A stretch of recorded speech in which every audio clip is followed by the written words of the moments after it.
बिस्मिल्लाहिर्रहमानिर्रहीम। अस्सलाम वालेकुम। मुज़म्मिल असलम साहब मेरे साथ हैं, तर्जमान हैं मुश्किल खजाना के, और आप देखते हैं इनको मुसलसल टेलीविजन पर आना पड़ता है, बताना पड़ता है आजकल जो मुल्क की मईशत के हालात हैं, लोगों की शिकायत हैं, क्या हो रहा है, बेरोजगारी महंगाई के हवाले से सबसे ज्यादा सवाल होते हैं जी, मईशत इस तरफ जा रही है, क्या बनेगा क्या नहीं होगा।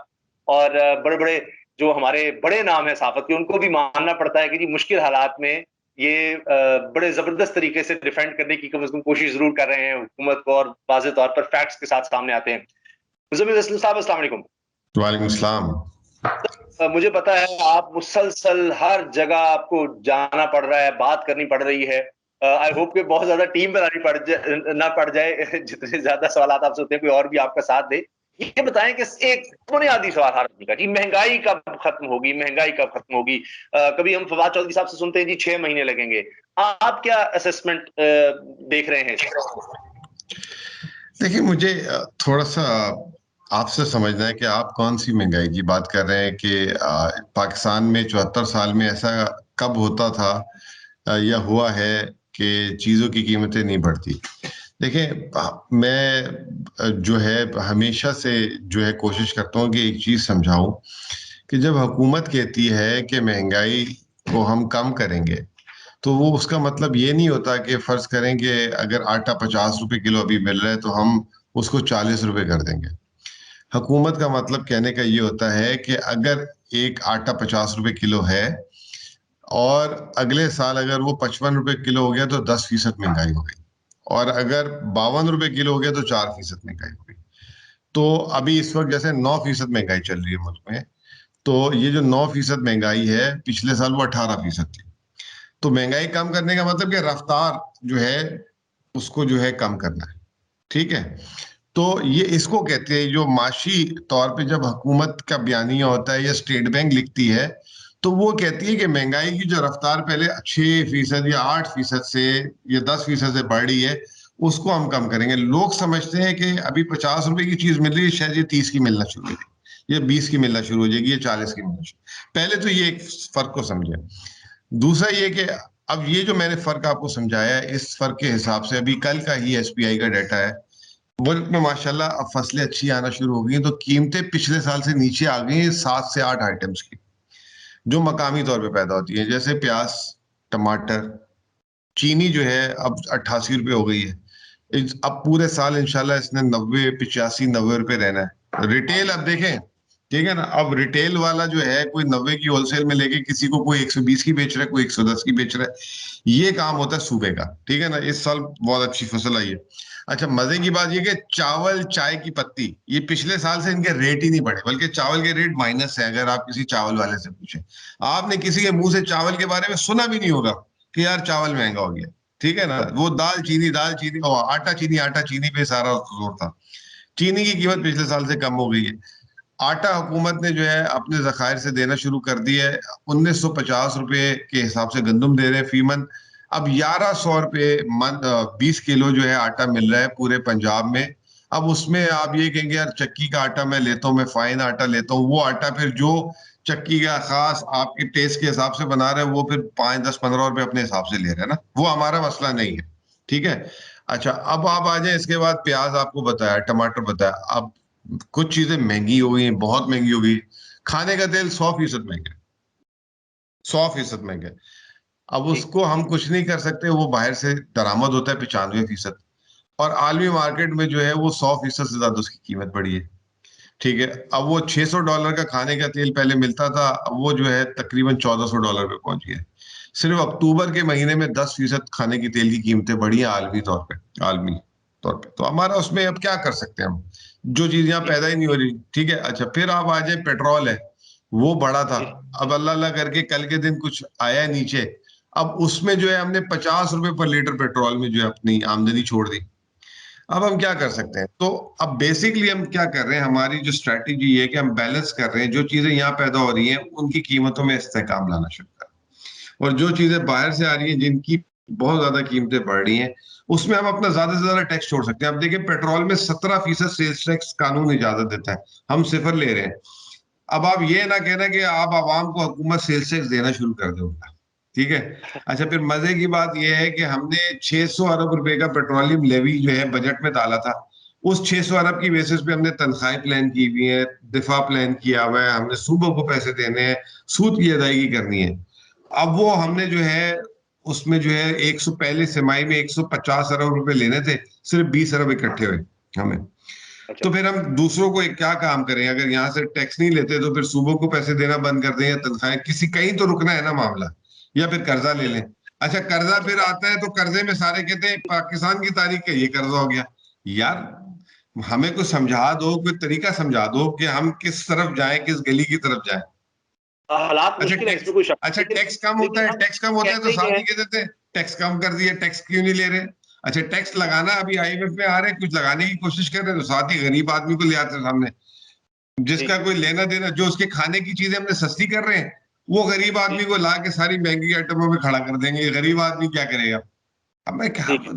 कुछ थोड़ी सी तो फाइनेंशियल एजुकेशन होनी चाहिए इस मुल्क के लोगों की। लेकिन मुझे बताएं मुजम्मिल साहब, डॉलर देखिए ना, ओपन मार्केट में कहा जा रहा है 180 को टच कर रहा है। अब वो डॉलर जब इतना ऊपर जाएगा, हम जब तेल खरीदेंगे तो इतना महंगा, उसको तो किस तरह नीचे ले आए। फिर लोग ये डर रहे हैं कि जी पेट्रोल लेवी आपने कहा जी 4 रुपए हर महीने बढ़ेगी, 30 रुपए तक लेकर जाना है। अगर आप सेल्स टैक्स जीरो ले रहे हैं तो पेट्रोल लेवी तो आप बढ़ा रहे हैं। तो वो जब बढ़ेगी तो ऐसे खौफ आ गया कि वो 30 रुपए आपने लेने ही लेने हैं। तो कोई इम्कान नजर आ रहा है कि तेल की कीमतें कुछ नीचे आएंगी? देखिए, बात यह है कि आप इसको भी थोड़ा सा समझ लें कि जब 100 रुपए लीटर पेट्रोल था ना, उस वक्त 30 रुपए लीटर हम लेवी ले रहे थे। तो ये कोई लेवी कोई नई आसमान से नहीं आई। ये तो हम 8 महीने से जो आलमी मार्केट में रेट जो है ऊपर है, तो हमने लेवी छोड़ी भी है। और वही तो मैं कह रहा हूँ, 600 अरब की हमने टारगेट की हुई थी। अभी भी अगर हम 4-4 रुपए महीना बढ़ाएंगे तो 30 रुपए जो है जून में जाके होगी। और हमने पूरे 12 महीने 30 रुपए औसत पर महीने के हिसाब से लेनी थी।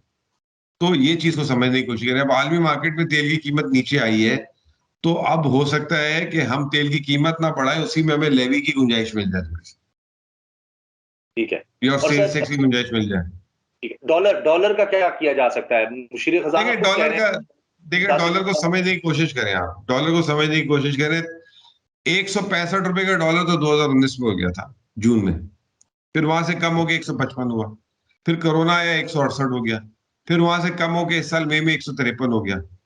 ये अब चल रहा है अपनी डिमांड और सप्लाई में। इस वक्त पिछले 6 महीने में बदतरीन आलमी महंगाई हुई है, हर चीज की कीमत डबल हुई है। हमारा खसारा जो है, जो हम सरप्लस में जा रहे थे, वो एक महीने का 1.5-1.5 अरब पे आ गया। अब अगर हम उसको नहीं अगर कंटेन करेंगे तो हमारे पास तो बफर ही, जखायर ही खत्म हो जाएंगे। तो ये समझने की कोशिश करें, डॉलर हमारे यहाँ नहीं प्रिंट होता, हमारे यहाँ रुपया प्रिंट होता है भाई। हमें बार पेमेंट डॉलर में करनी है, या तो वो कर्ज लेके करनी है, या तो फिर रोकना है लोगों को कि वो कम से कम उसका इस्तेमाल करें। तो ये चीज को समझने की कोशिश करें लोग। ठीक है। मैंने आपसे कहा था 10 मिनट लेंगे आपके, तो आपने भी चूंकि कहा, तो सिर्फ मेरे पास सिर्फ 2 मिनट है। मुझे ये बताएं कि आपने कहा कि महंगाई जो है वो रिलेटिव होती है कि जी कितनी महंगाई है, पिछले साल की निस्बत हम कंट्रोल करने की कोशिश कर रहे हैं। लेकिन एक आम आदमी जिसको समझ रहा है, मैं वही फवाद चौधरी कोट करूंगा जी, 6 महीने तक रहेगी। वो वाली महंगाई जो आउट ऑफ कंट्रोल नजर आ रही है, बड़ी तेजी से बढ़ी है, वो आप कब तक देख रहे हैं कि कुछ नीचे आ जाएगी? देखिए, मैं आपको ये कह रहा हूँ ना कि ऐसा ऐसा लोग अब लोगों को अगर आप देखें तो लोगों का चीनी का शोर था, वो हमने खत्म कर दी, शिकायत खत्म कर दी, आटे की शिकायत खत्म कर दी, सब्जियों की खत्म कर दी। अब आ गया मामला खाने के तेल में। जिसको मिलो वो हमें खाने के तेल पे पकड़ लेता है और पेट्रोल पे पकड़ लेता है। खाने का तेल और पेट्रोल तो भाई आलमी मार्केट के साथ लिंक है। इसमें जो है, चाहे फवाद चौधरी साहब 6 महीने का टाइम दे दें या कोई और कोई ये टाइम दे दें, ये इनके किसी के, हमारे किसी के बस में नहीं है। ठीक है। हमारे जो बिजली। बस में जो हमारे बस में जो मकामी चीजें हैं ना, हम उसको कंट्रोल कर रहे हैं। और दूसरी सर, चीज, पेट्रोलियम लेवी पे मैंने आपको वजाहत कर दी कि बिल्कुल ठीक अगर, है। और जैसे अगर वो नीचे पेट्रोल आता है तो शायद हम जो है पेट्रोल की कीमत जल्दी नीचे ना गिराएं अगर मार्केट में, क्योंकि हमने अपना उजाला पूरा करना है। ठीक है ना। और ऑलरेडी हम पीछे हैं अपने टैक्स टारगेट में जो हमें पेट्रोल से लेना था। तो ये अच्छा, चीज सबसे अहम है। बिजली का सर बता दें, बिजली बिजली का क्या बनेगा? वो भी थोड़ी थोड़ी बढ़ रही है। लेकिन बिजली का तो मसला ही कुछ और है ना। बिजली हमने तो बढ़ाई नहीं है, बिजली पीछे वाले लगा के गए थे। उन्होंने जो मुआहदे की, एक छोटी सी मिसाल दे देता हूँ। किसी ने उस दिन टोल टैक्स की जो है ना, कोई लाहौर इस्लामाबाद की पर्ची लगा दी कि मैं रोजाना जाता था, पता नहीं 600 का था, अब 900 हो गया। और हामिद मीर साहब गालिबन वो की थी, काफी वायरल हुई थी कि जी 900 रुपया हो गया जी टोल पता टैक्स नहीं अब। ऐसा कुछ है, तो वो थैंक यू इमरान खान कर रहे थे उसमें। अब हम्म, अभी अगर हामिद मीर ने की थी तो मेरे ख्याल से उनको ना वापस से एज अ रिपोर्टर काम शुरू कर देना चाहिए। एंकर अब उनको थोड़े अरसे नहीं रहना चाहिए, क्योंकि रिपोर्टर थोड़ा सा ज्यादा इन्फॉर्म्ड होता है वक्त के साथ साथ। तो ये ना 15 साल पहले 15 साल के मुआहदे हो जाते हैं जिससे ना मोटरवे का फीता काटते हैं, बनता भी नहीं है ना जो बना रहे होते हैं, कि पहले जी साल में कितना टोल है, दूसरे साल में कितना, तीसरे साल में कितना, क्योंकि जिसने पैसे लगाए थे उसने अपने पैसे रिकवर करने होते हैं। तो ये जी जिसने मोटरवे बनाई थी ना वही इसके रेट तयन करके गया है। अब हुकूमत पाकिस्तान से बैक ट्रैक नहीं कर सकती, करके कोई गया हुआ है, इल्जाम किसी और पे। यार आप अच्छे नहीं लगते, लेकिन आप अपनी कम से कम अपनी क्रेडिबिलिटी, और अगर आपको नहीं पता तो थोड़ा सा पता कर लो यार, थोड़ा सा पता कर लो, और उसके बाद जो है चीज को जो है आप मीडिया पे ले आओ। वो भी नहीं करना, सिर्फ ऑप्टिक्स बनाने की। अब क्या वजह क्या हो गई है, आप देखें इनके यूट्यूब चैनल माशाल्लाह मैं आपकी देखता हूँ लाखों में व्यूज आते हैं, क्योंकि आप फेयर बात करते हैं। ये ना यूट्यूब चैनल खोल के बंद कर दिए, क्योंकि इनको पता लग गया कि इनको कितना लोग देखते हैं सुनते हैं इनके। अगर आप ट्विटर में जो है इन लोगों के, कुछ लोगों के मिलियंस में फॉलोअर्स हैं, लेकिन कभी वो ट्वीट करते हैं तो 1000 2000 लाइक्स भी नहीं आते, उससे मेरे जैसे छोटे से जो फॉलोअर्स हैं उसके लाइक ज्यादा आ जाते हैं। तो इसकी वजह क्या है? उसकी वजह ये है कि they are not honest with their opinion, और अभी सोशल मीडिया का दौर है, पकड़ी जाती है बातें। अच्छा, ये तो बात सही है, क्योंकि हमने माजी में देखा अब जो मुआहदे हुए अब उनको खत्म करने की कोशिश करते हैं तो उल्टा मसला बन जाता है, क्योंकि फिर वो इंटरनेशनल ऑब्लिगेशंस हैं, वो जुर्माने और वो इंटरनेशनल कोर्ट में जाना, वो उस तरफ तो हम जाना ही पहले ही हमने बड़ा नुकसान कर लिया हुआ है। अच्छा सर, ये बताएं जो आपने कहा बिल्कुल चावल वाला, मैं एक दफा किसानों के पास बैठा था, वो कह रहे थे कि जी अब उनको शिकायत होती है जी चावल का रेट नहीं बन रहा, जो चावल उगाता है उसके लिए वो मसला हो जाता है। अब कहा जा रहा है जी फर्टिलाइजर का रेट इतना ऊपर चला गया है कि गंदम की कीमत आपने बढ़ाई, सब बड़े अप्रिशिएट कर रहे थे, लेकिन वो कहते थे जी उस हिसाब से महंगाई बढ़ गई, फर्टिलाइजर महंगा हो गया, ये हो गया, तो हमें जो खुशी मिली थी वो थोड़ी मध्यम पड़ गई। तो उसमें कोई अच्छी खबर कोई हो सकती है किसानों के लिए? Last question. देखें जी, अगर वो उनको कहें कि शुक्राने के नफल अदा करें बस, क्योंकि ये जो अभी हम खाद की बोरी दे रहे हैं ना, उसका रेट है 1768 रुपये सरकारी। वो ब्लैक हो रही है 300 400 रुपये इस वक्त, किसी को 2200 की मिल रही है, किसी को 2300 की मिल रही है। आलमी मार्केट से मंगवाने में इस वक्त खाद की बोरी का रेट है 10,500। और अगर 10,500 रुपये, और कहाँ अगर ये, हमने तो अभी प्रेस कॉन्फ्रेंस की है 2 दिन पहले मैंने ministries of industries and production के साथ, और हम इसमें भी खुश नहीं है कि ये 2300 रुपये ब्लैक की हो रही है, और हमने छापे मारना शुरू कर दिए। पंजाब में 250 अरेस्ट हुए हैं, और पता नहीं हमने 3 साढ़े 3 लाख बोरी जो है वो जो पकड़ के जो है ना उस पर ऑप्शन कर दिए। ये सारा का सारा सिंध में इस वक्त जो है जमा हो रहा है, और सिंध में जो है पाइपलाइन से जो है ना पिछले साल से 250% सिंध ने ज्यादा ये उठा ली खाद।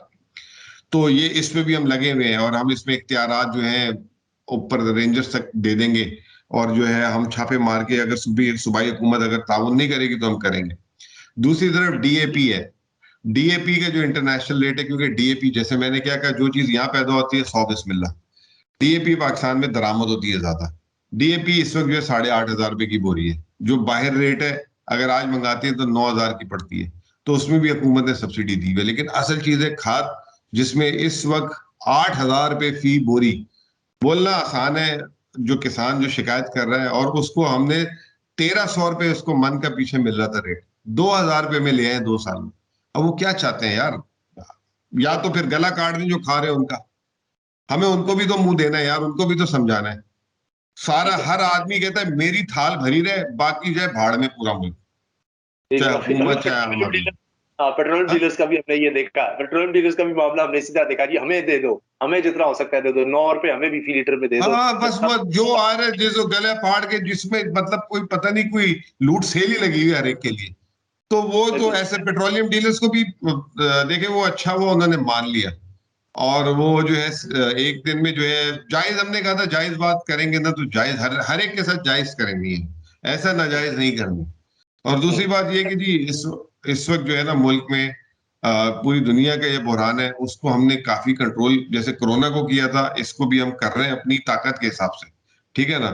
और इस वक्त हमारा जो सबसे बड़ा मसला सब सर पे जो खड़ा हुआ है वो दरामदी बिल है, ठीक है ना। वो क्योंकि आलमी मार्केट में हर चीज की कीमत बढ़ी हुई है, उस पे जो है हम बहुत ज्यादा जो है काम कर रहे हैं। और अब वो सीधा होगा ना तो उससे जो है डॉलर का रेट भी नीचे आएगा, महंगाई भी नीचे आएगी, तमाम चीजें उससे लिंक है। आइसोलेशन में ना देखें चीजों को। आपका बहुत शुक्रिया, आपने इतना वक्त दिया है, आपकी बड़ी मेहरबानी। और बहुत सी बातें ज़हन में आ रही हैं कि एक्सपोर्ट हम किस तरह से बढ़ा सकते हैं, 5% ग्रोथ का कहा जा रहा है, वो आपको लगता है होगी उसे रोजगार, तो फिर इंशाल्लाह नेक्स्ट सेशन में ये बातें कर लेंगे। ओके ब्रदर, आपका ओके बहुत ओके। बहुत शुक्रिया, thank you so thank you, much. Thank you, thank you.